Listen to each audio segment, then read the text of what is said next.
বন্ধুরা, আজকের ক্লাসটি তোমাদের জন্য অত্যন্ত গুরুত্বপূর্ণ একটি ক্লাস হতে যাচ্ছে। তার কারণ বাংলা বিষয় থেকে আমাদের ইন্টারভিউয়ের জন্য কি কি পড়তে হবে, কি কি জানতে হবে, সেগুলো আমরা আজকে জানবো। কারণ বাংলা আমাদের পশ্চিমবঙ্গের প্রথম ভাষা বা ফার্স্ট ল্যাঙ্গুয়েজ। আমরা জানি যে আমরা যতদূর পর্যন্ত পড়াশোনা করেছি ততদূর পর্যন্ত কিন্তু আমাদের বাংলা ভাষাটি প্রথম ভাষা হিসাবে ছিল।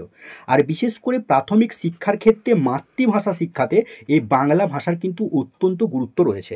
তাই প্রত্যেককে একদম আমরা যতজন ইন্টারভিউ দেব প্রত্যেককে আমাদের এই বাংলা বিষয় সম্পর্কে কিন্তু বিস্তারিতভাবে অনেক ইনফরমেশন জানতে হবে। আজকের এই ক্লাসে তোমাদের 53 পাতার একটা স্টাডি মেটেরিয়ালস আমি শেয়ার করেছি। বাংলা বিষয় থেকে তোমাদের ইন্টারভিউতে যা যা প্রশ্ন করতে পারে প্রত্যেকটা প্রশ্নই কিন্তু এখানে আমি দিয়ে রেখেছি। অর্থাৎ আশা রাখা যায় এর বাইরে থেকে কোনো প্রশ্ন তোমাদের বাংলা বিষয় থেকে আর কিন্তু জিজ্ঞেস করবে না। আর যে সকল বন্ধুদের বাংলা বিষয়ে অনার্স ছিল তারা কিন্তু অতি অবশ্যই আজকের ক্লাসটা মনোযোগ দিয়ে দেখো, কারণ তোমাদের জন্য কিন্তু এই ক্লাসটা অত্যন্ত গুরুত্বপূর্ণ একটি ক্লাস। কারণ বাংলা বিষয় থেকে বিশেষ করে যারা বাংলা নিয়ে অনার্স করেছো তাদেরকে যে যে প্রশ্ন জিজ্ঞেস করতে পারে সমস্তটাই কিন্তু এখানে কভার করা হয়েছে। তাহলে চলো শুরু করা যাক আজকের মূল আলোচনা। তাহলে আমাদের প্রথমেই যেটি জানতে হবে সেটা হলো ধ্বনি কাকে বলে। দেখো, ধ্বনি হলো বাকযন্ত্রের সাহায্যে উচ্চারিত শ্রুতিগ্রাহ্য শব্দটিকে আমরা বলছি ধ্বনি। মনে রাখবে, এখানে শব্দ বলতে এই যে দুটো বর্ণ পাশাপাশি বসে যে শব্দ তৈরি হয় সেটা কিন্তু বলছি না। শব্দ বলতে এই যে আমি কথা বলছি, আমার যে সাউন্ড, সেই সাউন্ডটাই কিন্তু এখানে শব্দ। অর্থাৎ শব্দ বলতে এখানে সাউন্ড বা আমার যে আওয়াজ সেটাকেই বলা হচ্ছে শব্দ। অর্থাৎ আমরা যখন কোনো কথা বলি, যেমন ধরো আমি বললাম অ, এই যে তুমি শুনতে পেলে, বা আ, এই যে তুমি শুনতে পেলে, এই যে আওয়াজটা বা এই যে সাউন্ডটা, এটাকেই আমরা বলছি ধ্বনি। বোঝা গেছে? অর্থাৎ বাকযন্ত্রের সাহায্যে উচ্চারিত শ্রুতিগ্রাহ্য কোনো সাউন্ড বা শব্দকেই আমরা বলি ধ্বনি। ক্লিয়ার? এরপরে দেখব বর্ণ, কারণ এগুলো বেসিক জিনিস, এগুলো আমাদের জানতেই হবে।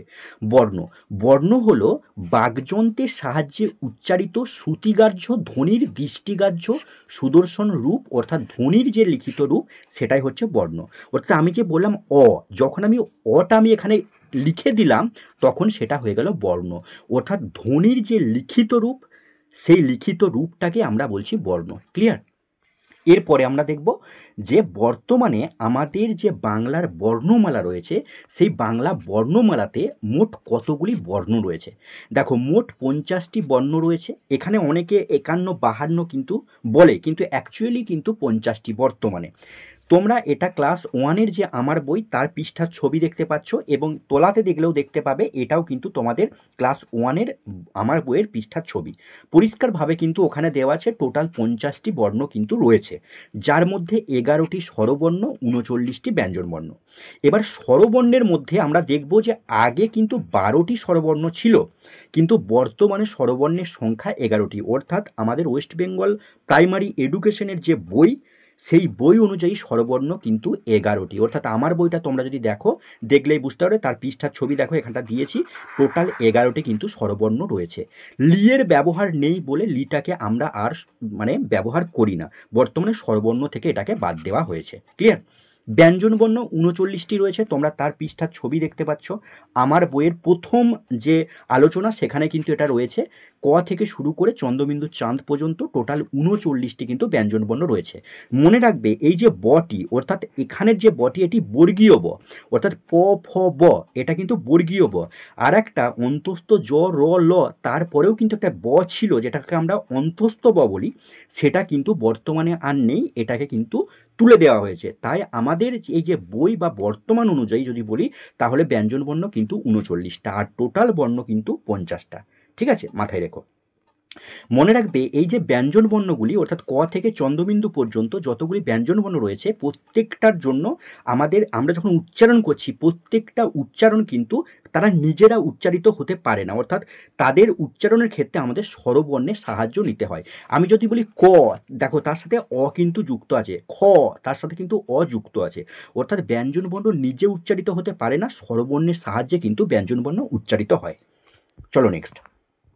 এবারে দেখব বর্ণের প্রকারভেদ। এগুলো আমাদের জানতেই হবে, যেহেতু আমরা ক্লাস 1 বলো 2 বলো আমাদের শিক্ষার্থীদের পড়াতে হবে, তো আমাদের বর্ণ কিন্তু অবশ্যই জানতে হবে, তার প্রকারভেদ। তাহলে স্বরবর্ণ দেখলাম 11টি, ব্যঞ্জনবর্ণ 39টি। একটু স্পিডে করছি কারণ অনেকগুলো পেজ রয়েছে, 53 পৃষ্ঠা আমাকে কমপ্লিট করতে হবে।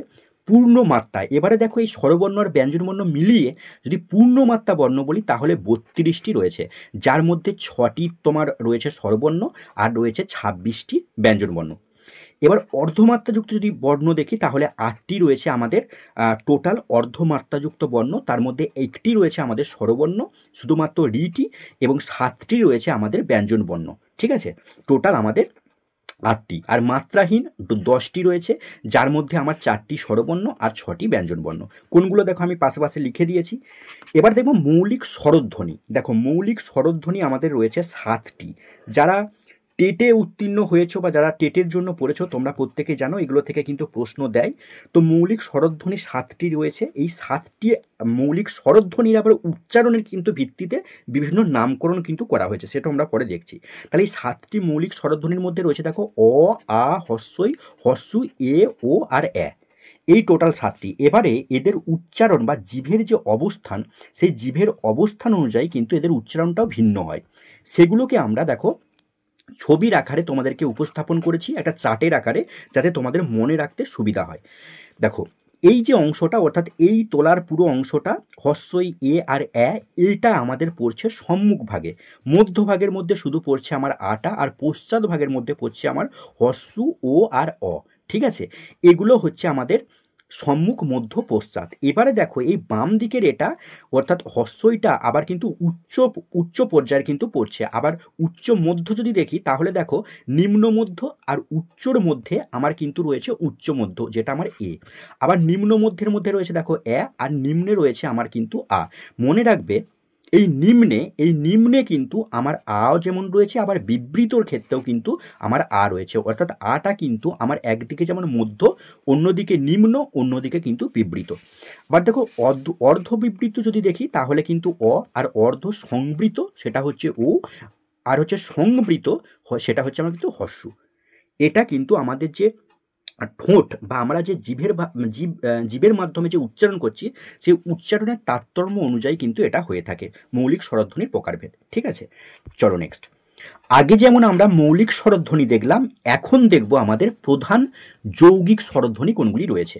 দেখো যৌগিক স্বরধ্বনি রয়েছে আমাদের দুটি। মনে রাখবে এই যৌগিক স্বরধ্বনির আরও নাম রয়েছে। যৌগিক স্বর বলা হয়, সন্ধি স্বর বলা হয়, আবার সন্ধ্যাক্ষরও বলা হয়। এটি আমাদের দুটি রয়েছে, একটা হচ্ছে ওই আর একটা হচ্ছে ও। মনে রাখবে, এবং এখানের যে ওইটি রয়েছে সেটি কিন্তু ও আর হস্যের ধ্বনির সমন্বয়ের গঠিত। যেমন যদি বলি তাহলে হচ্ছে ঐতিহ্য।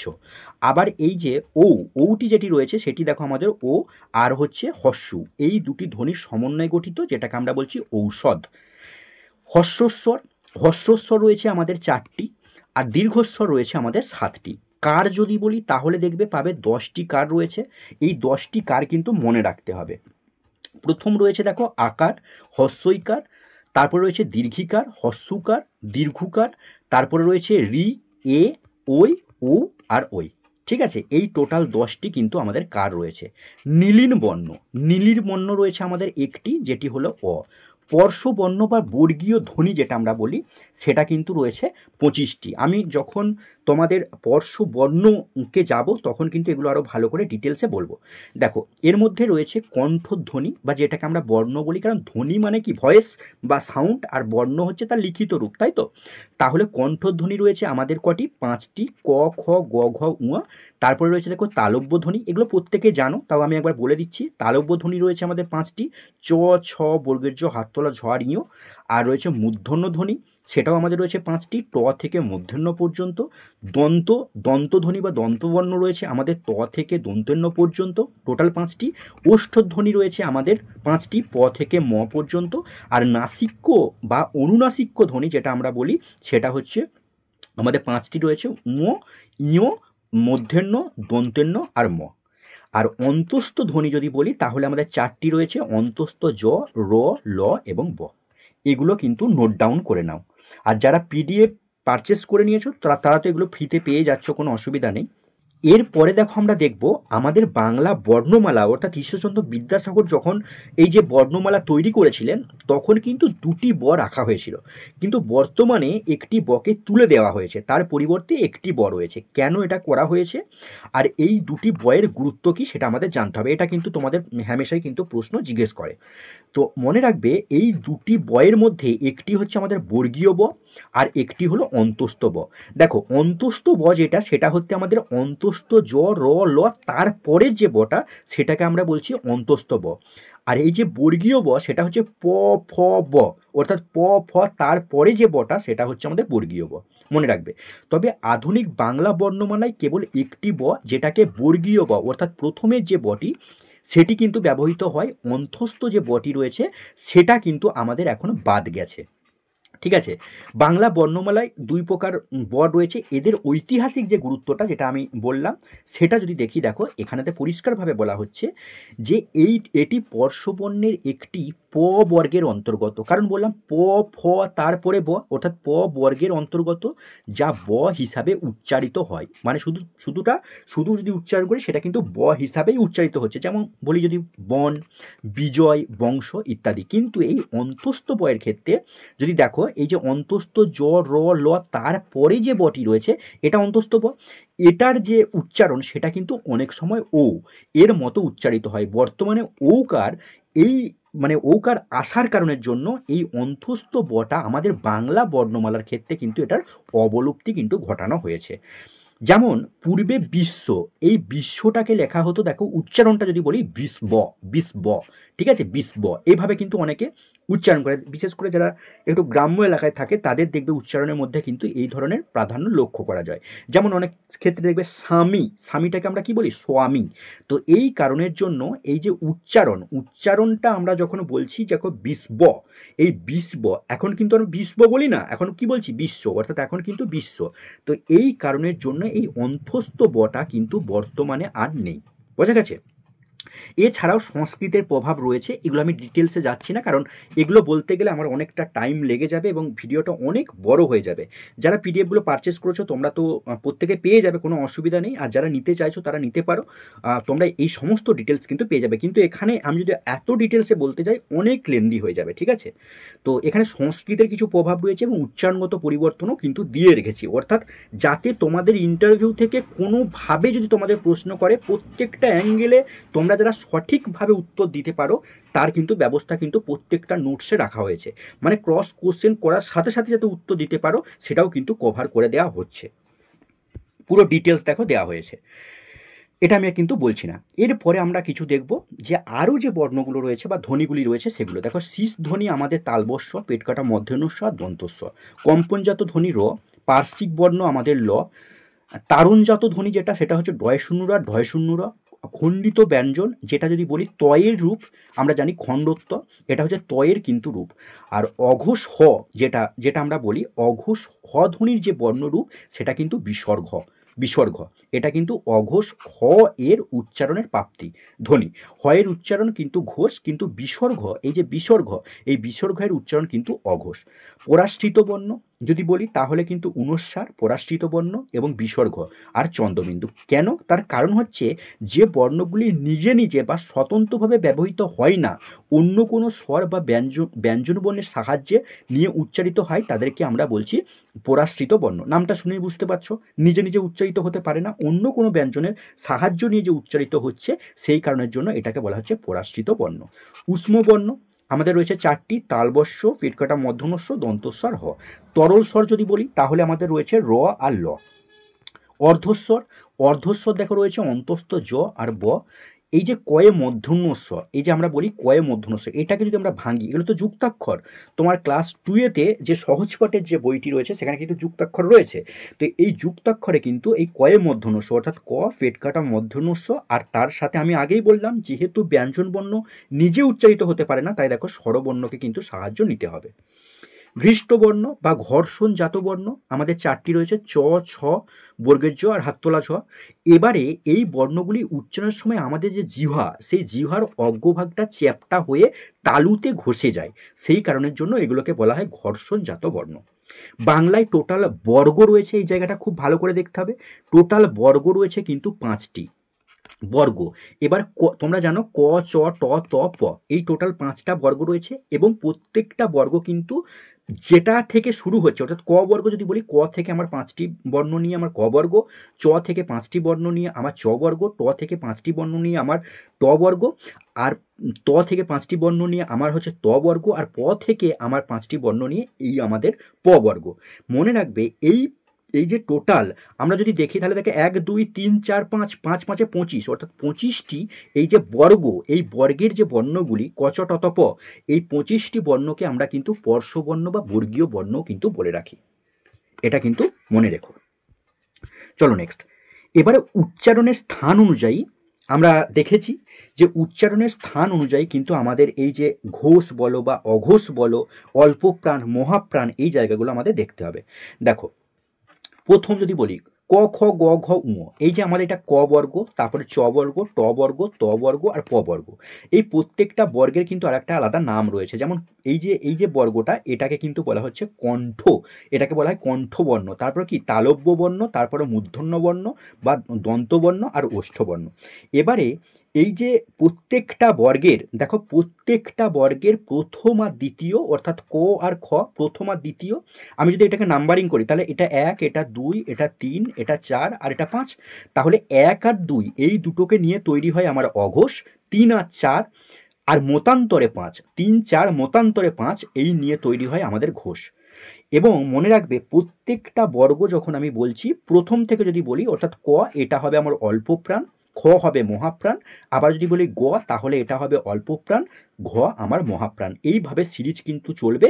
শেষের যে বর্ণগুলো অর্থাৎ উ, ইয়, মূর্ধন্য, দন্তন্য এবং ম, এগুলোকে আমরা বলি অনুনাসিক বর্ণ বা স্থানুনাসিক বর্ণ। ঠিক আছে, এই গেল আমাদের বিভিন্ন বর্ণের যে শ্রেণীবিভাগ, সেই বর্ণের শ্রেণীবিভাগ। এরপরে আমরা দেখব শব্দ। দেখো আমাদের বর্ণ কমপ্লিট হলো, এবারে দেখব আমরা শব্দ। শব্দ কাকে বলে না, কতগুলি বর্ণ যখন পাশাপাশি বসে বা সমন্বয়ে গঠিত হয় সেটাকে আমরা বলছি কি না শব্দ। এবারে দেখব বাক্য। বাক্য কাকে বলে না, বাক্য হলো কতগুলি শব্দ পাশাপাশি বসে যখন একটা মনের ভাব সম্পূর্ণরূপে প্রকাশ পায় তখন তাকে আমরা বলছি কি বাক্য। পদ কাকে বলে না, পদ হলো, দেখো এখানে মনে রাখতে হবে পদ, পদ এবং শব্দের মধ্যে কিন্তু একটু পার্থক্য রয়েছে। কোথায় পার্থক্য সেটা দেখব। দেখো পদ, যখন কোনো শব্দ বাক্যে ব্যবহৃত হওয়ার জন্য যোগ্যতা অর্জন করে তখন তাকে আমরা বলি পদ।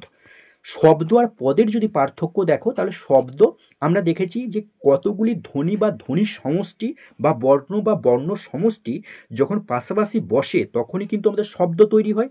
যেমন দেখো এই ছেলে, ছ আর ল পাশাপাশি বসে কিন্তু আমার যুক্ত হয়েছে কি একটা শব্দ, ছেলে, বই, ব আর হর্ষই পাশাপাশি বসে দুটো বর্ণ যুক্ত হয়ে আমার কি হয়েছে একটা শব্দ।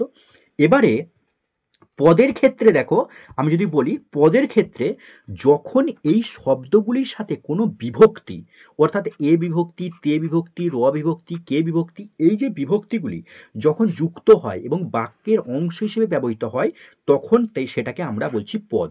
যেমন উদাহরণ যদি দিই, ছেলেটি বই পড়ে, দেখো ছেলেটি বই পড়ে, এখানে কিন্তু এ বিভক্তি যুক্ত রয়েছে, তাই এটা হয়ে যাচ্ছে আমার একটা পদ।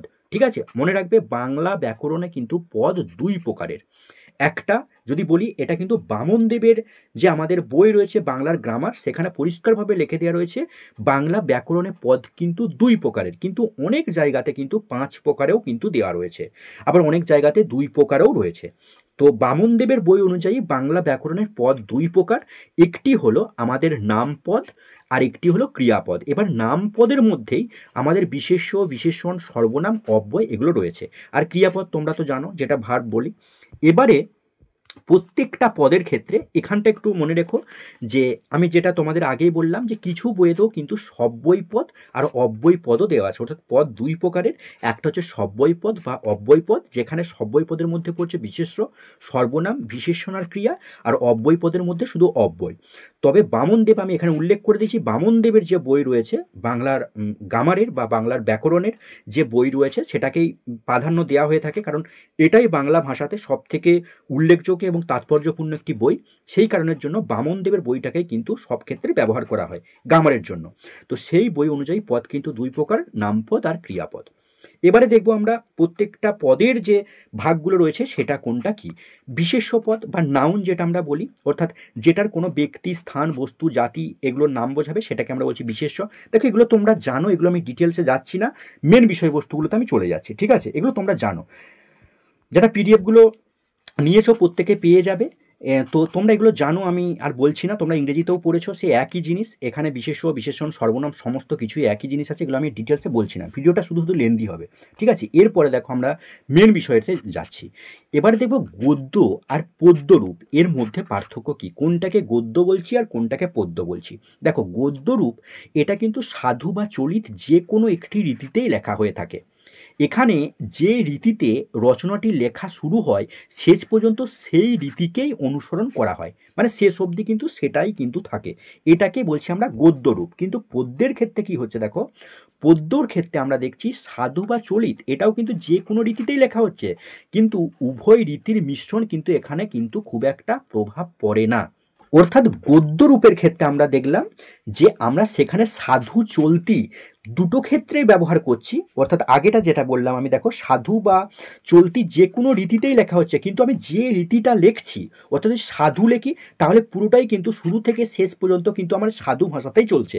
আবার যদি আমি চলতি ভাষাতে লিখি তাহলে দেখবে শুরু থেকে শেষ পর্যন্তই সেটা আমার চলতি ভাষাতে চলছে, এটাকে আমরা বলছি গদ্য। কিন্তু পদ্যের ক্ষেত্রে আমাদের সেটা কিন্তু হয় না। পদ্যের ক্ষেত্রে কি কখনো সাধু হতে পারে, কখনো আমাদের চলতি হতে পারে। দেখো উদাহরণটা সেটাই দিয়েছি যে রাজকুলে জন্মিয়া পড়িলে রাজকুলের দুই কুল উজ্জ্বল করিলে গুণে ছিলে, এই যে একটা শব্দ কেমন একটা অড লাগছে, দেখো এখানেতে কিন্তু এটা খুব একটা প্রভাব কিন্তু পড়ছে না। অর্থাৎ পদ্যের ক্ষেত্রে কখনো চলিত ব্যবহার হতে পারে, কখনো আমার সাধুও ব্যবহার হতে পারে, কিন্তু গদ্যের ক্ষেত্রে যেটা আমি ব্যবহার করব সেটা কিন্তু কন্টিনিউ চলবে, এটা শুধু মাথায় রেখো। শিক্ষার মাধ্যম হিসাবে মাতৃভাষার দুটি গুরুত্ব বলুন। অর্থাৎ এই প্রশ্ন করতে পারে যে শিক্ষার মাধ্যম হিসাবে মাতৃভাষার যে গুরুত্ব সেটা। প্রথম, জীবনের যে ভাষা, অর্থাৎ জন্ম লগ্ন থেকে মাতৃভাষার সাথে শিশুদের জীবনের যোগ আছে, তাই মাতৃভাষার শিক্ষার বাহন করলে শিক্ষার সঙ্গে জীবনের যোগসূত্র গড়ে ওঠে। আমরা জানি যে মাতৃভাষার মাধ্যমে যদি শিক্ষা দেওয়া হয়, জন্ম থেকে যদি শেখে, তাহলে সেই জিনিসটা খুব সহজেই সেটা বোধগম্য হবে এবং খুব সহজেই সেটা কিন্তু শিক্ষাটা লাভ করতে পারবে। চিন্তা ও ভাষার সঙ্গতি এবং ভাষার সঙ্গতি সাধন, অর্থাৎ একমাত্র মাতৃভাষায় এবং একমাত্র মাতৃভাষায় যেটা চিন্তা শক্তির সাথে সঙ্গতি সাধন করতে পারে, মাতৃভাষার মাধ্যমে চিন্তা শক্তি এবং সাবলীল প্রকাশ হয়। অর্থাৎ দেখো এখানে বলা হচ্ছে যে চিন্তা ভাবনা, আমরা যখন কোনো কিছু চিন্তা করছি সেটা যদি আমাদের নিজেদের ভাষাতে হয়, আমরা যে ভাষা শিখে বড় হয়েছি সেটা কিন্তু আমাদের বুঝতে সুবিধা হবে, খুব সহজে সেই সম্পর্কিত ব্যাখ্যা নিয়ে আমরা বিশ্লেষণ করতে পারবো, সেটাই এখানে বলা হচ্ছে। আর সামাজিক গুণাবলীর বিকাশ, মাতৃভাষা পার্শ্ববর্তী মানুষ যদি একই ভাষায় কথা বলে সেক্ষেত্রে মাতৃভাষা চর্চার মাধ্যমে শিক্ষার্থীদের মধ্যে স্নেহ, দয়া, মমতা, সহানুভূতি, সহযোগিতা এগুলো কিন্তু গড়ে উঠবে। বোঝা গেছে? এরপরে আমরা দেখব শিক্ষায় মাতৃভাষায় মাতৃদুগ্ধ, এই উক্তিটি কিন্তু করেছিলেন রবীন্দ্রনাথ ঠাকুর। এবারে দেখব যে কোন পদ্ধতিতে শিশু শিক্ষার্থী মাথায় রাখবে, শিশু শিক্ষার্থী এদের ভাষা শিক্ষাদান বাঞ্ছনীয়, সেটা হচ্ছে মনস্তাত্ত্বিক পদ্ধতি। ভাষা শিক্ষার জন্য কতগুলি দক্ষতার প্রয়োজন আছে বলে আপনি মনে করেন, প্রশ্ন করতে পারে। মনে রাখবে ভাষা শিক্ষার জন্য চারটি দক্ষতার কিন্তু প্রয়োজন আছে।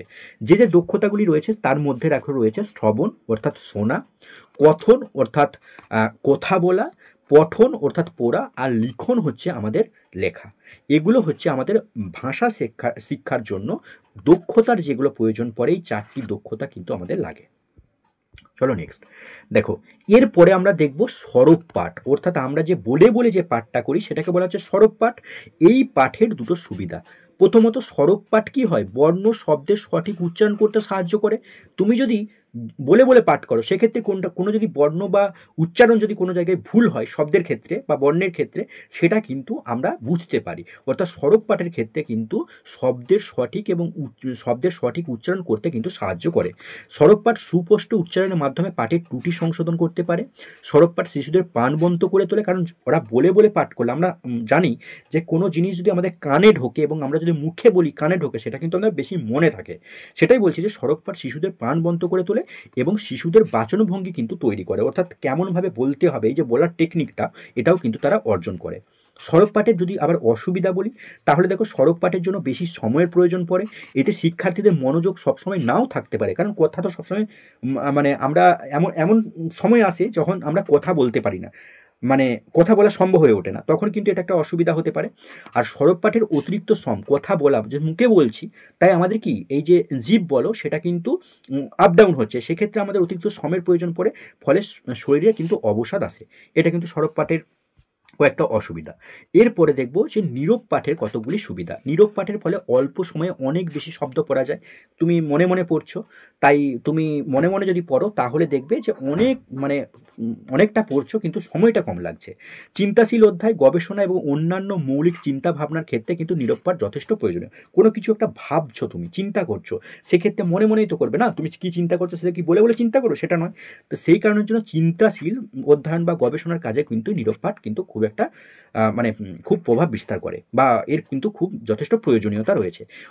এরপরে দেখো অকারণ শক্তি ক্ষয় রোধ করে, অর্থাৎ আগে যেটা দেখলাম যে সড়ক পাঠের ক্ষেত্রে এই যে কথা বলছিলাম ঠোঁটের যে আমার আপ ডাউন হচ্ছিল, সেটা কিন্তু আমাদের নীরব পাঠের ক্ষেত্রে হয় না। সেক্ষেত্রে আমাদের কি হয় যে শক্তির খরচ সেটা কিন্তু কমে যায়। নীরব পাঠের অসুবিধা যদি বলি তাহলে কি হবে না, শান্ত পরিবেশের প্রয়োজন পড়ে, কারণ তুমি যেহেতু মনে মনে পড়ছো, তো অর্থাৎ তোমার ব্রেনে যদি ঢোকাতে হয় তাহলে কি পার্শ্ববর্তী অবস্থা আমাদের নীরব থাকতে হবে, শান্ত পরিবেশ থাকতে হবে। মনোসংযোগ নষ্ট হওয়ার সম্ভাবনা বেশি থাকে, কারণ কি পাশে যদি চিৎকার চেঁচামেচি হয় বা কোথা থেকে যদি শব্দ আসে, সেক্ষেত্রে কি হবে, আমাদের মনোযোগ নষ্ট হতে পারে, অর্থাৎ নীরব পাঠের ক্ষেত্রে কিন্তু একটা বড় সমস্যা। পরবর্তীতে দেখো প্রাথমিক স্তরের শিক্ষার্থীদের জন্য এটি একটি উন্মুক্ত পদ্ধতি নয়, অর্থাৎ যারা প্রাথমিক স্তরের শিক্ষার্থী, বিশেষ করে যারা প্রি প্রাইমারি থেকে ক্লাস 4 পর্যন্ত যদি বলি বা 5 পর্যন্ত, সেক্ষেত্রে কিন্তু এই নীরব পাঠ কিন্তু চলবে না, কারণ আমরা দেখেছি যে মুখে বলে কিন্তু তাদেরকে পড়তে হবে। তারা যখন আমরা পাঠদান করি, আমরা যে লাইনগুলো বলছি তারাও কিন্তু সাথে সাথে সেই লাইনগুলো বলে, কারণ মুখে বললে সেটা দীর্ঘদিন মনে থাকবে।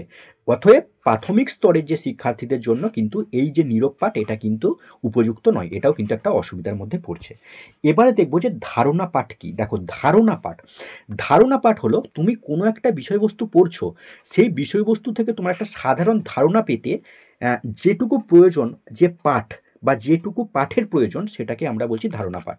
এর মধ্যে তুমি বলতে পারো যে নিউজ, যে আমাদের পত্রিকা বা আমরা যে নিউজ পত্রিকাগুলো পড়ি, সেই পত্রিকা পড়া বলতে পারো, বিভিন্ন গল্পের বই পড়া বলতে পারো, সেগুলো কিন্তু এখানে বলা হচ্ছে। যেমন এখানে উদাহরণ দিয়েছি দেখো, সংবাদপত্র পাঠ, কোনো গল্পগ্রন্থ পড়া, সাময়িক পত্রিকা, এগুলো কিন্তু আমাদের পড়ছে কিন্তু এই তোমার ধারণা পাঠের মধ্যে। এরপরে দেখবো চর্বণা পাঠ। চর্বণা পাঠ কি? চর্বণা, দেখো কথাটার মধ্যেই কিন্তু এই যে চিবিয়ে চিবিয়ে যে উচ্চারণটা, চর্বণা পাঠ, তাই না? আমরা যখন কোনো খাবার খাই তখন কি করি, চিবিয়ে চিবিয়ে খাই, যেটা যেটা আমরা খুব ভালোভাবে হজম করতে পারি, সেটাই বলা হচ্ছে যে চর্বণা পাঠ হলো এক ধরনের গভীর বা বিশ্লেষণাত্মক পাঠ, যেখানেতে কোনো বিষয়কে খুঁটিয়ে খুঁটিয়ে বিচার বিশ্লেষণ করে তার অন্তর্নিহিত অর্থ, যুক্তি এবং তাৎপর্য অনুধাবন করা হয়।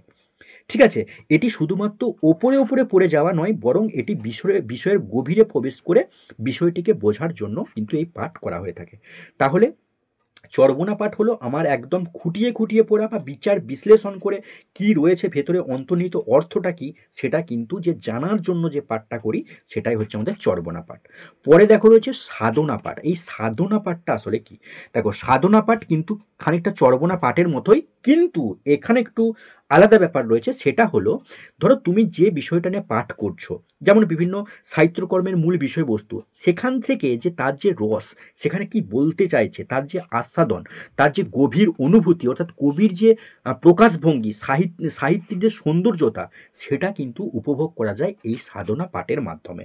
ঠিক আছে, অর্থাৎ ভেতরে ঢুকে তো অবশ্যই পড়বে, তার সাথে সাথে কি বলতে চাইছে, তার থেকে যে তুমি রসটা পাচ্ছ, তার যে গভীর অনুভূতিটা, অর্থাৎ কবির যে প্রকাশভঙ্গি, কবি কি বলতে চাইছেন তার মধ্য দিয়ে, সেটাই কিন্তু এই সাধনা পাঠের মাধ্যমে জানা যায়। বোঝা গেছে? চলো এবার আমরা যদি একটা করে উদাহরণ দিয়ে দিই, তাহলে দেখো এখানে দেখবো যে সাধনা পাঠ মধ্যে আমাদের কবিতা পাঠ, কারণ সেখান থেকে কবি কি বলতে চাইছেন, তার যে মনের ভাবটা তিনি কি বোঝাতে চেয়েছেন, তার রসটা কিন্তু আমরা আরোহণ করতে পারি কবিতা পাঠের মাধ্যমে। চর্বণা পাঠের যদি বলি প্রবন্ধ পাঠ, ভেতরের বিষয়বস্তুকে খুঁটিয়ে জানার জন্য যে পাঠ সেটা হচ্ছে চর্বণা পাঠ। আর ধারণা গঠনের জন্য যে পাঠ আমরা করে থাকি সেটা যেমন সংবাদপত্র, যেটা বললাম গল্প বই পড়া ইত্যাদি, এগুলো কিন্তু ধারণা পাঠের মধ্যে পড়ছে। দেখো এরপরে আমরা দেখব অনুপূরক বা সম্পূরক পাঠ আসলে কি। দেখো এই নামটা শুনেই আমরা বুঝতে পারছি অনুপূরক বা সম্পূরক মানে সাদৃশ্য রিলেটেড কোনো কিছু বোঝাচ্ছে, তাই তো। এখন এই অনুপূরক বা সম্পূরক পাঠ হলো, দেখো কোনো বিষয়বস্তু সম্পর্কে গভীরভাবে জানার জন্য শিক্ষার্থীদের পাঠ্যপুস্তক ছাড়াও অন্য কোনো অনুপূরক গ্রন্থের সাহায্য নিতে হচ্ছে। অর্থাৎ এই পাঠ্যপুস্তক ছাড়া তারা যে এই যে অনুপূরক বিভিন্ন গ্রন্থের সাহায্য নিয়ে যে পাঠটা করছে সেটাকেই বলা হচ্ছে আমাদের অনুপূরক বা সম্পূরক পাঠ। বোঝা গেছে? যেমন একটা যদি উদাহরণ দিই, ধরো শিক্ষার্থীরা চতুর্ভুজ সম্পর্কে পড়ছে, তাহলে তাদের যে পাঠ্যপুস্তকে যতটুকু রয়েছে সেইটুকু তারা জানলো, তারপরেও তারা এই চতুর্ভুজ রিলেটেড আরও বিষয়বস্তু জানার জন্য চতুর্ভুজ সম্পর্কিত আরেকটি কোনো সহায়ক বা সম্পূরক কোনো যদি গ্রন্থের সাহায্য নেয়, তাহলে কিন্তু সেই যে পাঠটা করবে তারা, সেটাকেই বলছি আমরা অনুপূরক বা সম্পূরক পাঠ। অর্থাৎ কোনো পাঠের সাদৃশ্য রেখে তার সাথে রিলেট করে অন্য একটা পাঠ, অর্থাৎ সমস্ত বিষয়বস্তুটা সেই রিলেটেডই হবে, সেরকম কোনো যখন পাঠ পড়ছি সেটাকেই বলছি অনুপূরক পাঠ। ক্লিয়ার? মনে রাখবে অনুপূরক বা সম্পূরক পাঠের মূল বৈশিষ্ট্য হবে এটা কিন্তু এই সমস্ত বই বা গ্রন্থগুলি হবে কিন্তু একদম সহজ সরল ভাষাতে, যাতে প্রত্যেকটা শিক্ষার্থীর কাছে ব্যাপারটা বোধগম্য হয়। এবার এই অনুপূরক বা সম্পূরক পাঠের সাথে সহধর্মী পাঠটা অনেকে গুলিয়ে ফেলে, এদের পার্থক্যটা কোথায় বুঝতে পারে না। দেখো সহধর্মী পাঠ হলো, আমরা জানি যে আমাদের পাঠ্যপুস্তকের একটা নির্দিষ্ট গণ্ডি রয়েছে, অর্থাৎ কতটুকু পড়তে হবে, তার সিলেবাস কতটুকু সেটুকু কিন্তু দেওয়া থাকে, এবং তাতে পৃষ্ঠার সংখ্যাও কিন্তু সীমিত থাকে, এবং কোনো কোনো ক্ষেত্রে দেখা যায় যে তাদের বিষয়বস্তুও কিন্তু সেভাবে ব্যাখ্যায়িত থাকে না। এর ফলে কি হয় না, শিক্ষার্থীদের মধ্যে যে কৌতূহল থাকে সেই কৌতূহলের জন্য একটি গ্রন্থ কিন্তু সেই কৌতূহলটা মেটাতে পারে না। এই ধরনের কয়েকটি বই, অর্থাৎ এই কৌতূহল মেটাবার জন্য এই রিলেটেড কয়েকটি বইয়ের যে বিষয়বস্তু সেই বিষয়বস্তু সম্পর্কে পড়তে হয়। এর ফলে তারা যে ধারণা লাভ করে বা এর ফলে যে তারা যে পাঠগুলি পড়ছে সেটাই হচ্ছে আমাদের সহধর্মী পাঠ। এবারে ডিফারেন্সটা তাহলে কোথায় দেখো, আগে যেমন বললাম যে সম্পূরক বা আমার অনুপূরক পাঠের ক্ষেত্রে সেখানে কিন্তু ওই রিলেটেডই মানে একদম সম্পূরক, মানে বুঝতে পারছো একদম সেটার সাথেই, যেমন চতুর্ভুজ পড়ছিলাম মানে চতুর্ভুজ রিলেটেড বা চতুর্ভুজ থাকবেই এমন বই, কিন্তু এখানেতে ওই রিলেটেড, দেখো ওই রিলেটেডই কিন্তু সেটা মানে বিষয়বস্তু মোটামুটি কাছাকাছি যাবে বা সেই রকম হতে পারে, সেই রকম বিষয়টাকেই বলা হচ্ছে। অর্থাৎ আমি যদি আগেরটাকে অনুপূরক বা সম্পূরকটাকে যদি 100% ধরি, তাহলে এটা কিন্তু ওই 40-50% মানে কাছাকাছি। বোঝা গেছে? এটাই হচ্ছে আমাদের সহধর্মী পাঠ। এখন যদি উদাহরণ দিই, দেখো শরৎচন্দ্র চট্টোপাধ্যায়ের মহেশ গল্প পড়াতে গিয়ে ছাত্রছাত্রীদের প্রভাত কুমার মুখোপাধ্যায়ের আদরিণী, তারপরে বাস্তুসাপ এবং তারাশঙ্কর বন্দ্যোপাধ্যায়ের সর্বনাশী, এলোকেশী, কালাপাহাড় প্রভৃতি গ্রন্থ শিক্ষার্থীদের পড়াবার জন্য কিন্তু বলা যেতে পারে। এটাই হচ্ছে একটা উদাহরণ, মানে রিলেটেড, কাছাকাছি, প্রায় কাছাকাছি। এটাই হচ্ছে আমাদের সহধর্মী পাঠ। চলো এরপরে আমরা দেখব যে একটি আদর্শ পাঠের কি কি বৈশিষ্ট্য থাকা দরকার, বা একটি আদর্শ পাঠের কি কি বৈশিষ্ট্য থাকে বলে আপনি মনে করেন। প্রশ্ন করতে পারে। মনে রাখবে নির্ভুলতা থাকবে, অর্থাৎ সেখানে কোনো রকম ভুল থাকবে না, গতি থাকবে, উপলব্ধি থাকবে এবং তার সাথে থাকবে অভিব্যক্তি। ব্যাকরণ শিক্ষাদানের দুটি পদ্ধতির নাম বলুন। প্রচুর জনকে প্রশ্নটা করা হয়েছিল। ব্যাকরণ শিক্ষাদানের ক্ষেত্রে দুটি পদ্ধতির মধ্যে গুরুত্বপূর্ণ হলো সূত্র পদ্ধতি। আমরা জানি যে ব্যাকরণের ক্ষেত্রে অনেক ক্ষেত্রে আমরা সূত্র ব্যবহার করি। সূত্র পদ্ধতি, ভাষা পদ্ধতি, আরোহী পদ্ধতি এবং অবরোহী পদ্ধতি। এবারে দেখবো যে আরোহী পদ্ধতি। আমরা প্রত্যেকে জানি যে আরোহী পদ্ধতি কি, পড়েছি ডিএলএড বইয়ে, আমি আর ডিটেলসে বলছি না, একটু জাস্ট মনে রেখো। আরোহী পদ্ধতি মানে হলো, দেখো আরোহী মানে হচ্ছে উদাহরণ থেকে যেটা আমাদের মানে উদাহরণ থেকে আমরা নিয়মের দিকে যাব। প্রথমে উদাহরণ দেব, তারপর আমরা বিষয়বস্তুতে যাব। আর অবরোহীটা তার ঠিক বিপরীত, অর্থাৎ প্রথমে নিয়ম দেখব, তারপর আমরা উদাহরণ দেব। বোঝা গেছে? এগুলো প্রত্যেকেই জানো, আমি আর ডিটেলসে বলছি না, অনেক বড় হয়ে যাবে না হলে। দেখো এখানে এবারে বলবো যে গদ্য কাকে বলে। গদ্য। দেখো, যে সাহিত্য রচনা ছন্দ মাত্রা লয়ের নিয়ম মানা হয় না, বরং সহজভাবে স্বাভাবিকভাবে কথোপকথনের মাধ্যমে ভাব প্রকাশ করে তাকে আমরা কি বলি? গদ্য বলি। বোঝা গেছে? নাটক কাকে বলে? নাটক হলো সম্পূর্ণ কাহিনী নিয়ে গঠিত একটি সাহিত্য যা মঞ্চে মঞ্চস্থ করা হয়ে থাকে, এটাই আমরা নাটক প্রত্যেকে জানি। আর নাট্যাংশ, নাটক আর নাট্যাংশের মধ্যে পার্থক্য দেখুন, পড়লেই বুঝতে পারবে। নাটকটা আমরা দেখলাম, এবার নাট্যাংশ। নাট্যাংশ হলো একটি নাটকেরই অংশ, নাটকের যে অংশে কাহিনী, সংলাপ, ঘটনা প্রবাহ উপস্থাপিত করা হয় সেটাকে আমরা বলছি নাট্যাংশ। বোঝা গেছে?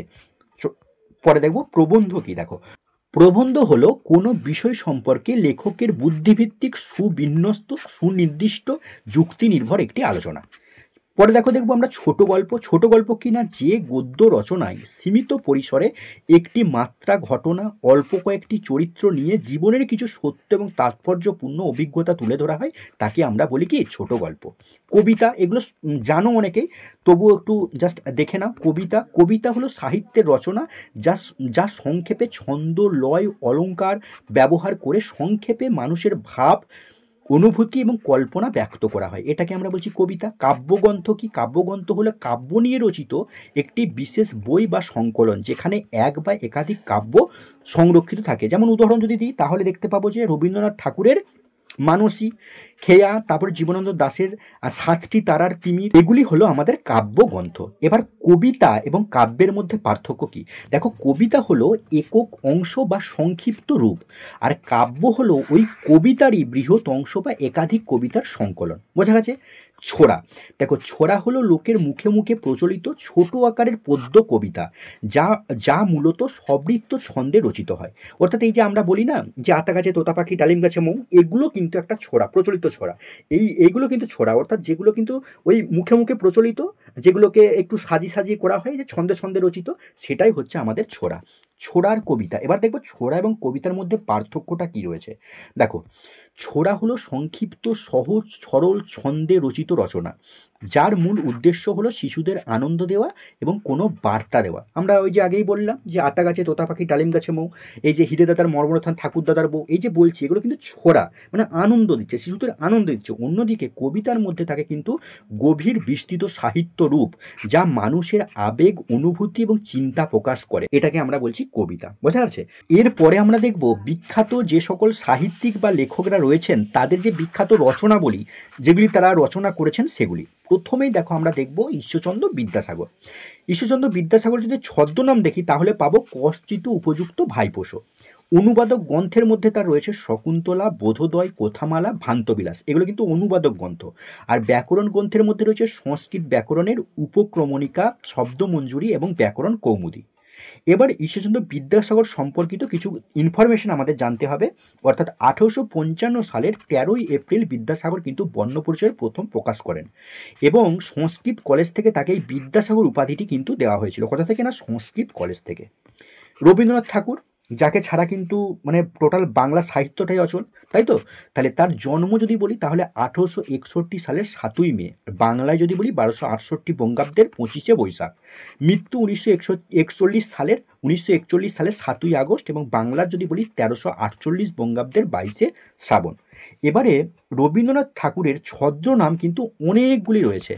তিনি মোট কিন্তু 9টি ছদ্মনাম ব্যবহার করতেন। তার মধ্যে রয়েছে ভানুসিংহ ঠাকুর, অকপরচন্দ্র ভাস্কর, দিকশূন্য ভট্টাচার্য, নবীন কিশোর শর্মন, আন্নাকালী পাগরাসি, ষষ্ঠীচরণ দেব শর্মা, বাণী বিনোদ, বিদ্যা বিনোদ, শ্রীমতী কনিষ্ঠা এবং শ্রীমতী মধ্যমা, এগুলি কিন্তু এই 9টি কিন্তু ছদ্মনাম তিনি ব্যবহার করতেন।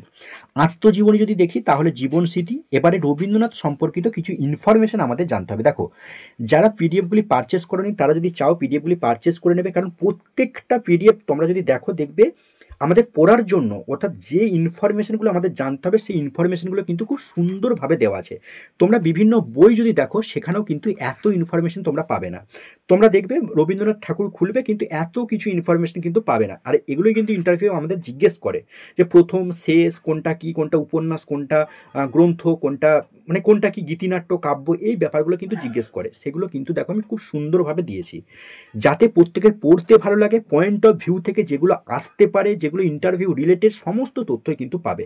তাই যারা পিডিএফগুলি পারচেস করেনি চাইলে কিন্তু পারচেস করতে পারো, খুব সুন্দর ওয়েতে কিন্তু দেওয়া আছে। এবার রবীন্দ্রনাথ ঠাকুর সম্পর্কে আমরা কিছু ইনফরমেশন দেখব। তার প্রথম যদি গল্প বলি ভিখারিনী, তার প্রথম ছোট গল্প ঘাটের কথা, প্রথম নাটক বাল্মীকির প্রতিভা, আর রবীন্দ্রনাথ ঠাকুরের শেষ নাটক শ্যামা, এটা নিয়ে কিন্তু একটা মতভেদ রয়েছে। আচ্ছা, রবীন্দ্রনাথ ঠাকুরের প্রথম যদি উপন্যাস বলি তাহলে বউ ঠাকুরানীর হাত। রবীন্দ্রনাথ ঠাকুরের শেষ উপন্যাস 4 অধ্যায়। কাব্য যদি দেখি তাহলে বালাকা, মানসী, সোনাত্তরী, এইভাবে কিন্তু অনেক রয়েছে। নৃত্যনাট্য যদি বলি চিত্তাঙ্গদা, শ্যামা, এগুলো কিন্তু নৃত্যনাট্য। আর সামাজিক উপন্যাসের মধ্যে রয়েছে চোখের বালি, নৌকাডুবি, এই সবগুলো। এবারে দেখব দেখো এখানে ইতিহাস নির্ভর যদি উপন্যাস দেখি তাহলে বউ ঠাকুরানীর হাট, রাজশ্রী, এই সমস্তগুলি রয়েছে। স্বদেশ চেতনামূলক উপন্যাস গোরা, ঘরে বাইরে, দেখো কত ইনফরমেশন দিয়েছি, একদম কি রিলেটেড, মানে কোন উপন্যাসটা কি রিলেটেড সেই ইনফরমেশনগুলোও কিন্তু দেওয়া আছে। তারপর দেখো রোমান্টিক উপন্যাস যদি বলি চতুরঙ্গ, শেষের কবিতা, মালঞ্চ। এবারে ইনফরমেশন যদি দেখি আমি, দেখো কত ইনফরমেশন দিয়েছি। সাহিত্যে তিনি নোবেল পেয়েছিলেন কত সালে? 1913 সালে। নাইট উপাধি পান 1915 সালে, কিন্তু এই জালিয়ানওয়ালাবাগের হত্যাকাণ্ডের জন্য তিনি কিন্তু এই 1919 সালের এই নাইট উপাধিটা কিন্তু ব্রিটিশদের দেওয়া যে নাইট উপাধি সেটা কিন্তু ত্যাগ করেছিলেন। রবীন্দ্রনাথ ঠাকুরকে কিন্তু বিশ্বকবি আখ্যা দিয়েছিলেন ব্রহ্ম বান্ধব উপাধ্যায়, এবং রবীন্দ্রনাথ ঠাকুরকে স্যার, যেটা আমরা নাইটহুড বলছি, এই উপাধি কিন্তু দিয়েছিলেন ব্রিটিশ সরকার। ঠিক আছে। রবীন্দ্রনাথ ঠাকুরকে কবিগুরু হিসাবে আখ্যায়িত করেছিলেন কে? ক্ষিতিমোহন সেন। রবীন্দ্রনাথ ঠাকুরকে গুরুদেব হিসাবে আখ্যায়িত করেছিলেন মহাত্মা গান্ধী। তিনি একদিকে দেখো এখানটায় ইনফরমেশনটা সম্ভবত এর আগের দিনে একজন জিজ্ঞেস করেছিলেন যে রবীন্দ্রনাথ ঠাকুরের, মানে আমি বলেছিলাম যে রবীন্দ্রনাথ ঠাকুর একদিকে যেমন সাহিত্যিক ছিলেন একদিকে কিন্তু বিজ্ঞানপ্রেমীও ছিলেন। একজন কমেন্ট করেছিলেন যে একটা বিজ্ঞানপ্রেমী যে তিনি ছিলেন তার একটা উদাহরণ দিতে, দেখো এখানে সেটাই আমি তুলে দিয়েছি যে তিনি একদিকে যেমন সাহিত্যিকও ছিলেন কিন্তু অন্যদিকে কিন্তু তিনি বিজ্ঞান প্রেমীও ছিলেন।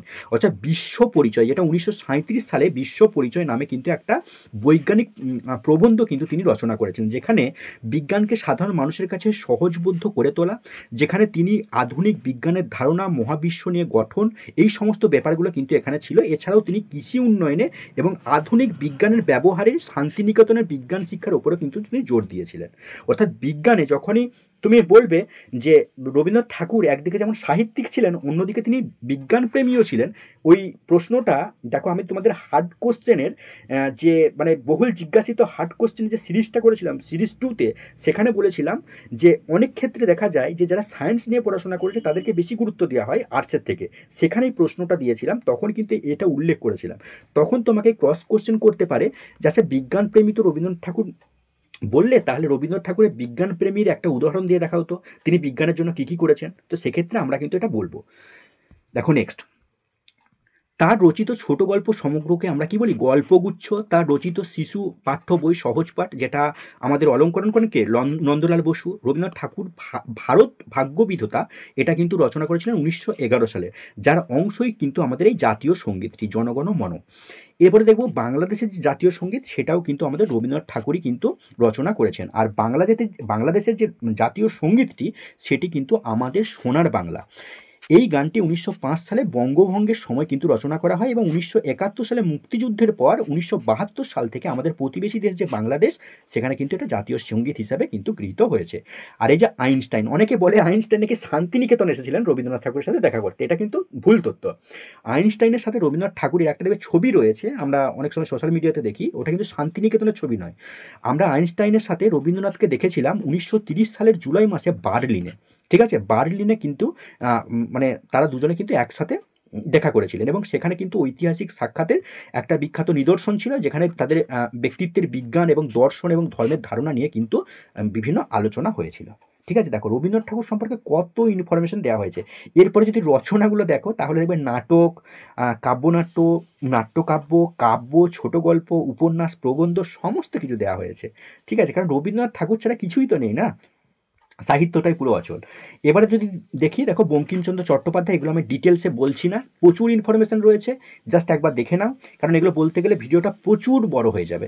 বঙ্কিমচন্দ্র চট্টোপাধ্যায় রয়েছে, প্রচুর ইনফরমেশান দেওয়া রয়েছে সেই সম্পর্কে। শরৎচন্দ্র চট্টোপাধ্যায় রয়েছে, সেই সম্পর্কে দেখো প্রচুর ইনফরমেশান দেওয়া রয়েছে। কাজী নজরুল ইসলাম রয়েছে, সেই সম্পর্কে আমাদের অনেক ইনফরমেশন দেওয়া রয়েছে। অর্থাৎ যে সমস্ত সাহিত্যিক বা কবি বা লেখক যারা রয়েছেন যেগুলো সম্পর্কে আমাদের জানাটা অত্যন্ত জরুরি, তাদের সম্পর্কে প্রচুর ইনফরমেশন কিন্তু এখানে দেওয়া হয়েছে। মাইকেল মধুসূদন দত্ত দেখো, সেই সম্পর্কে অনেক আমরা ইনফরমেশন দিয়েছি। বিভূতিভূষণ বন্দ্যোপাধ্যায় সম্পর্কে দেখো প্রচুর ইনফরমেশন দেওয়া আছে, তারাশঙ্কর বন্দ্যোপাধ্যায় সম্পর্কে ইনফরমেশন দেওয়া আছে, যেগুলি জানার দরকার, যেগুলোর থেকে প্রশ্ন হয়। এরপরে যেগুলো খুব একটা গুরুত্বপূর্ণ নয় সেগুলো আমরা দেখেছি শুধুমাত্র উপন্যাস, সেই রিলেটেড কিছু ইনফরমেশন থাকলে সেগুলো কিন্তু আমরা দিয়েছি। দেখো মানিক বন্দ্যোপাধ্যায়, জীবনানন্দ দাশ, সুকান্ত ভট্টাচার্য, দ্বিজেন্দ্রলাল রায়, তা অন্নদাশঙ্কর রায়, বলাইচাঁদ মুখোপাধ্যায়, সতীনাথ ভাদুড়ী, বুদ্ধদেব বসু, সমরেশ মজুমদার, সমরেশ বসু, সুকুমার রায়, সত্যজিৎ রায় সম্পর্কে দেখো অনেকগুলো ইনফরমেশন দেওয়া আছে। দেখো উনি যে 1992 সালে সাহিত্য মানে একাডেমিক অ্যাওয়ার্ড যেটা আমরা অস্কার বলি, সেই অস্কার পেয়েছিলেন, সেটাও কিন্তু এখানে দিয়ে রেখেছি। সত্যজিৎ রায় কিন্তু এই সুকুমার রায়েরই কিন্তু একজন পুত্র ছিলেন, তো সেটাও কিন্তু এখানে দেওয়া রয়েছে। তো আশাপূর্ণা দেবীর ক্ষেত্রে যদি দেখো ইনফরমেশন, তাহলে দেখতে পাবে যে 1976 সালে তিনি কিন্তু জ্ঞানপীঠ পুরস্কার পেয়েছিলেন প্রথম প্রতিশ্রুতি এটা লেখার জন্য। এই যে উপন্যাসটা প্রথম প্রতিশ্রুতি এটা লেখার জন্য কিন্তু তিনি জ্ঞানপীঠ পুরস্কার পেয়েছিলেন, সেটাও কিন্তু দেওয়া রয়েছে। তসলিমা নাসরিন, মহেশ্বেতা দেবী, তো এইভাবে কিন্তু অনেক ইনফরমেশন দেওয়া রয়েছে। তো এরপরে আমরা দেখব যে পশ্চিমবঙ্গের আধুনিক লেখক, কবি, সাহিত্যিক, যেগুলো কিন্তু বর্তমানে তোমাকে প্রশ্ন এরভাবে করতে পারে যে বর্তমানে বা সাম্প্রতিককালে পশ্চিমবঙ্গের কয়েকটি আধুনিক লেখক বা কবির নাম বলো তো, তখন কিন্তু আমাদের এগুলো বলতে হবে। জয় গোস্বামী রয়েছেন, সুবোধ সরকার রয়েছেন, শ্রীজাত বন্দ্যোপাধ্যায় রয়েছেন, মল্লিকা সেনগুপ্ত রয়েছেন, সুনীল গঙ্গোপাধ্যায় রয়েছেন, এবং এদের যে অবদানগুলো, তারা কি রচনা করেছেন সেগুলো কিন্তু আমি ডিটেলসে লিখে দিয়েছি, এখানেতে তোমরা দেখতে পাবে। ঠিক আছে, চলো নেক্সট। শঙ্খ ঘোষ রয়েছেন, বিনয় কুমার মজুমদার রয়েছেন। এবারে আমাদের যেটা জানতে হবে, এখান থেকে কিন্তু প্রশ্ন জিজ্ঞেস করে, সেটা হচ্ছে বিভিন্ন চরিত্র এবং তাদের স্রষ্টা। যেমন ধরো রানার সুকান্ত ভট্টাচার্য, ফটিক রবীন্দ্রনাথ ঠাকুর, বোলাই রবীন্দ্রনাথ ঠাকুর, গোরা রবীন্দ্রনাথ ঠাকুর, কোনি মতিনন্দী, অপু বা দুর্গা বিভূতিভূষণ বন্দ্যোপাধ্যায়, শঙ্কর আলভারেজ বিভূতিভূষণ বন্দ্যোপাধ্যায়। এই শঙ্কর এবং আলভারেজের যে কাহিনী, সেটা আমরা কি বিভূতিভূষণ বন্দ্যোপাধ্যায়ের চাঁদের পাহাড়ে দেখতে পাই, তাই তো? সেটা দেখো দিয়েছি।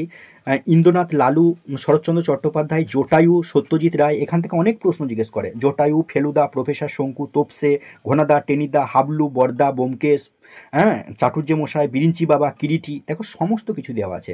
গুপি গাইন, বাগাবাইন, তারপরে তোমার রয়েছে এখানে কাকাবাবু, সন্তু, পাণ্ডব গোয়েন্দা, শকুন্তলা, পাগলা দাসু, কর্নেল নীলাদ্রি সরকার, রিজুদা, ব্রজদা, গোগল, হিরু ডাকাত, ডমরু, হর্ষবর্ধন, গোবর্ধন, জয়ন্ত মানিক, শঙ্কু মহারাজ, পটলা, এদিকে নন্টে ফন্টে, হাঁদা ফাঁদা, সমস্ত কিছুই কিন্তু দেখো এখানে দেখতে পাবে। অর্থাৎ আমাদের জিস্ট করে যে যে জায়গাগুলো পড়তে হবে, প্রত্যেকটা ইনফরমেশন কিন্তু এখানে খুব সুন্দরভাবে কিন্তু তোমরা দেখতে পাবে। ঠিক আছে, দেখো এত কিছু বলা কিন্তু সম্ভব নয়। এরপরে দেখবো আমরা লেখক এবং কবিদের ছদ্মনাম। বিদ্যাসাগর আমরা দেখেছি, আগেই দেখলাম, বঙ্কিমচন্দ্র চট্টোপাধ্যায়, সত্যেন্দ্রনাথ দত্ত, শরৎচন্দ্র চট্টোপাধ্যায়, রবীন্দ্রনাথ ঠাকুর, প্যারীচাঁদ মিত্র, বীরেন্দ্রকৃষ্ণ ভদ্র, সৈয়দ মুস্তাফা আলী, বলাইচাঁদ মুখোপাধ্যায়, তাদের যে ছদ্মনাম দেখো সমস্তটাই দেওয়া রয়েছে। দেখো যেগুলো আমাদের ইন্টারভিউয়ের জন্য অত্যন্ত গুরুত্বপূর্ণ, যেগুলো থেকে আমাদের প্রশ্ন জিজ্ঞেস করতে পারে, সেই ইনফরমেশনগুলো কিন্তু এখানেতে দেওয়া হয়েছে। ঠিক আছে, দেখো দেখতে হবে। এবার দেখবে বিখ্যাত কবিদের উপাধি, অর্থাৎ কাকে কি নামে ডাকা হয়। বিশ্বকবি আমরা কাকে বলি? রবীন্দ্রনাথ ঠাকুরকে বিদ্রোহ কবি বলি, কাজী নজরুল ইসলামকে স্বভাব কবি বলি, গোবিন্দ দাসকে আদি কবি কীর্তিবাস ওঝা, মহাকবি কালিদাস, চারণ কবি মুকুন্দ দাস, দুঃখ কবি যতীন্দ্রনাথ সেনগুপ্ত, জাতীয় কবি কাশিরাম এবং কীর্তিবাস, কাস্তে কবি রজনীকান্ত সেন। এইভাবে কিন্তু অনেক ইনফরমেশন দেওয়া হয়েছে। ঠিক আছে, এবারে আমি তোমাদেরকে দেখাই। দেখো এই জায়গাটা একটু বলি। দেখো এখানে এই যে কি, কয়ে হস্যই কি আর কয়ে দীর্ঘি কি, এই দুটোর মধ্যে পার্থক্য কি, কোনটা আমরা কি বোঝাই। তো সেক্ষেত্রে আমাদেরকে এই প্রশ্নগুলো করতে পারে কি। দেখো কি হচ্ছে প্রশ্নবোধক অব্যয় বা ক্রিয়া বিশেষণ, যেখানে আমরা হ্যাঁ না দিয়ে কোনো কিছুর উত্তর দেওয়ার জন্য সেটা আমরা কি, এই কয়ে হস্যই কিটা ব্যবহার করে থাকি। যদি একটা উদাহরণ দিই, যে তুমি কি যাবে, তাহলে এর উত্তর কি হতে পারে? হ্যাঁ বা না, তাই তো?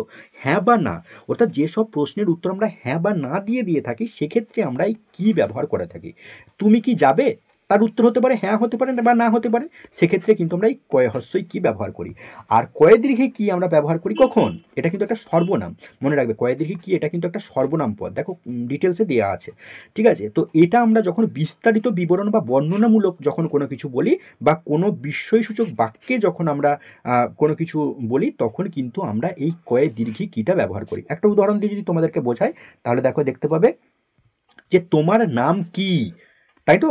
এবার তোমার নাম কি, তুমি বলবে আমার নাম অমুক, আমার নাম এই, সেক্ষেত্রে হ্যাঁ বা না দিয়ে কিন্তু কোনো রকম উত্তর আসবে না, অর্থাৎ একটা বিস্তারিত উত্তর কিন্তু পাচ্ছি। সেক্ষেত্রে আমরা কয়ে দীর্ঘী কি এটা ব্যবহার করব।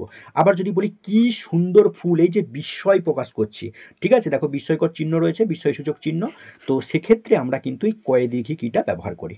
এবারে তার, তয়াকার রা তার এবং তয়ে চন্দ্রবিন্দু আকার র তাঁর, এই যে দুটো শব্দের মধ্যে কোনটা আমরা কি ক্ষেত্রে ব্যবহার করি সেগুলো দেখো এখানে ডিটেলসে দিয়েছি, ঠিক আছে।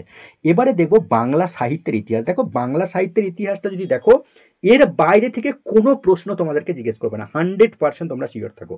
কারণ বাংলা সাহিত্যের ইতিহাস থেকে যাবতীয় প্রশ্ন যা কিছু আসতে পারে, একদম বাংলা ভাষার উৎপত্তি থেকে, দেখো যদি দেখো বাংলা ভাষার উৎপত্তি থেকে শুরু করে প্রাচীন যুগ, তারপরে যে মধ্যযুগ, তাদের যে বিভিন্ন যুগের যে কবি আবিষ্কার কত সালে হয়েছিল, কি ভাষা ছিল, সমস্তটাই দেখো ডিটেলসে দেওয়া আছে। মধ্যযুগ কোনটাকে কি বলা হয়, পাক চৈতন্য পর্ব, চৈতন্য পর্ব, পরবর্তী মধ্যযুগ এবং আধুনিক যুগ, ঠিক আছে, সমস্তটাই দেখো। এরপরে তোমরা যদি এটা কমপ্লিট হয়ে যায়, অর্থাৎ এই তথ্যটা কমপ্লিট হয়ে যাওয়ার পরে আমরা দেখতে পাবো এখানে প্রচুর পরিমাণে মোস্ট ইম্পর্টেন্ট কোশ্চেন অ্যান্সার। দেখো এখান থেকে আমরা বাংলা সাহিত্যের যে ইতিহাস, সেই ইতিহাস থেকে তোমরা যদি দেখো 100টার ওপরে কিন্তু অনলাইনার হিসেবে, অর্থাৎ প্রশ্ন উত্তর কিন্তু দেখো দিয়ে রেখেছি, ঠিক আছে। টোটাল 53 পাতার কিন্তু তোমার এই স্টাডি মেটেরিয়ালস কিন্তু দেওয়া হয়েছে, ঠিক আছে। তো যারা পিডিএফটা পারচেস করনি, অর্থাৎ স্টাডি মেটেরিয়ালস যারা এখনও পারচেস করনি, তারা চাইলে পারচেস করতে পারো, যদি প্রয়োজন পড়ে অবশ্যই পারচেস করে নেবে। দেখো এবার মঙ্গল কাব্য, চর্যাপদ সমস্তটাই কিন্তু তোমরা পাবে, ঠিক আছে। টোটাল 53 পাতার কিন্তু স্টাডি মেটেরিয়ালস প্রোভাইড করা হয়েছে। তো মূলত এই ছিল আজকের ক্লাস। আশা করছি এর বাইরে থেকে তোমাদের বাংলা বিষয় নিয়ে কোনো প্রশ্ন জিজ্ঞেস করবে না, কারণ পুরোটাই কিন্তু এখানে কভার করা হয়েছে। তাহলে বন্ধুরা মূলত এই ছিল আজকের ক্লাস। তোমরা যদি এই ক্লাসের মেটেরিয়ালসগুলো পেতে চাও, অর্থাৎ একদম প্রথম থেকে যা কিছু আমি করিয়েছি প্রত্যেকটা মেটেরিয়ালস কিন্তু রয়েছে খুব সুন্দরভাবে, মানে একদম ইন্টারভিউর পয়েন্ট অফ ভিউ থেকে কিন্তু আলোচনা করা হয়েছে, তোমাদের পড়তেও ভালো লাগবে, কালারফুল তোমরা পিডিএফ পাবে এবং তাতে ছবি ব্যবহার করা হয়েছে তোমাদের মনে রাখার সুবিধার্থে। খুব সুন্দরভাবে জিস্ট ওয়েতে কিন্তু সাজানো হয়েছে, যে যতটুকু দরকার ততটুকু কিন্তু আমাদের দেওয়া হয়েছে। তোমরা চাইলে কিন্তু এই যে স্ক্রিনে দেওয়া নাম্বার, সেই নাম্বারে হোয়াটসঅ্যাপ করে, অনলি হোয়াটসঅ্যাপ করে কিন্তু তোমরা পারচেস করতে পারবে। তো আজকের ক্লাস এই পর্যন্ত। সকলে ভালো থেকো, সকলে ভালো করে প্রিপারেশন নাও, সামনে তোমাদের ইন্টারভিউ হবে, সকলের জন্য শুভকামনা রইল।